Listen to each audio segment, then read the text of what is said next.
இனியவர்களே, ஆனந்தமானவர்களே, அற்புதமானவர்களே, அவசர அவசரமாக திரைப்பட தயாரிப்பாளர் சங்கம் ஒரு பெரும் அறிவிப்பை வெளியிட்டிருக்கின்றது.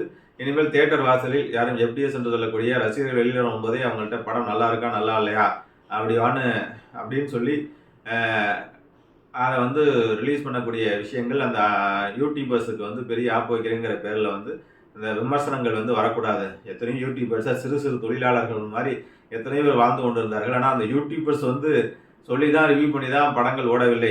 வேட்டையன் மற்றும் கங்குவா, இப்போ சமீபத்தில் வந்த கங்குவாவை குமுறி அடித்து இருந்தாலும் எல்லை மீறி தான் போய்விட்டார்கள் எல்லோரும். அந்த வாக்குக்கு படத்தை விமர்சனம் பண்ணுறதை விட்டுட்டு அம்மா கிரியேஷன் தான் ஞானவேல் ராஜாவையும் சூர்யாவையும் விமர்சனம் செய்து விட்டார்கள். கங்குவாவுடைய படுதோல்விக்கு காரணம் யூடியூபர்ஸ் தான் அப்படிங்கிற ஒரு பெரிய முடிவு வந்திருக்காங்க. வெளி மாநிலத்தில் போய் படத்தை பார்த்துட்டு மக்கா நாள் காலையே ரிவ்யூஸ் போட்டு படத்தோட ரிவ்யூஸை காலி பண்ணிடுறாங்க அப்படிங்கிறது திரைப்பட தயாரிப்பாளர் விநியோக சங்கத்தோட பெரும் குறையாக இருக்கின்றது. அதுக்கு ஒரு அறிக்கை வந்திருக்குன்னு, இனிமேல் திரைப்பட வளாகத்திற்குள் யாரும் படம் பார்த்துட்டு படம் நல்லா இருக்கான்னு பேட்டி எடுக்கக்கூடாது. அந்த FDS முறை என்று சொல்லக்கூடிய அந்த முறையின் மூலியமாக இனிமேல் பேட்டி எடுக்கக்கூடாது. அதுக்கு திரையரங்கு உரிமையாளர்கள் தடை போட வேண்டும்.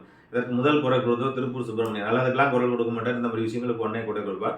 நான் கேட்குற ஒரு கேள்வி, வாழைப்படம், சமீபத்தில் வந்த வாழைப்படம், லப்பர் பந்து படம் மற்றும் போகுமிட வெகுத்துறையில் போன்ற படங்கள், இந்த மாதிரி படங்கள்லாம் சமீபத்தில் வந்த சாதாரண பட்ஜெட்டில் வந்த படங்கள்லாம் அடித்து தூள் கிளப்பி தெகிரி எடுத்து, அமரன் போன்ற படங்கள்லாம் இன்னும் தேட்டர் கிடையாது அடித்து தூள் கிளப்பிட்டு இருக்கு. நல்ல பொருட்செல்வன் இந்த அமரன் போன்ற படங்கள்லாம் இன்னைக்கு அடித்து தூள் கிளப்பிட்டு இருக்கு. அதுக்கு காரணம் என்ன?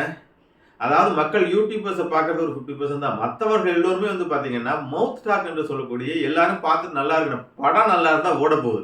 அதுக்கு யூடியூபர் ஒரு காரணம் இல்லை. அதாவது அவர்கள் ஒரு பாதி பேரை ரிவ்யூ காரணம் கிராமத்தில் உள்ளவங்க மற்றவங்களாம் எல்லாரும் யூடியூப்பை பார்த்துட்டு படம் பார்க்க போகிறது கிடையாது. உண்மையிலே நல்லா இல்லைனாக்கா நாரி தான் போகுது. நல்லா இருக்கிற படங்கள் அதே யூடியூபர்ஸ் தான் வாழை படத்துக்கும் போகுமிடம் வெகு தூரம் இல்லை படத்துக்கும் லப்பர் பந்து படத்துக்கும் மாஞ்சி ரிவ்யூ கொடுத்து பாசிட்டிவ் ரிவ்யூ கொடுத்து அந்த படத்தை ஓட வச்சாங்க.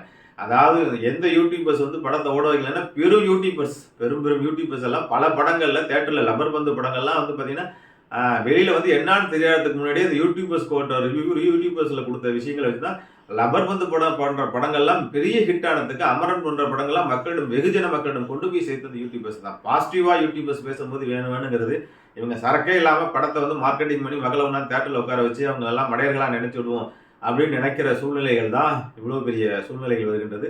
ஆகவே யூடியூபர்ஸ் எடுத்தோடனே குறை சொல்லாமல் இதை நிற்க போகிறதும் இல்லை, இதை தடுக்க போகிறதும் கிடையாது.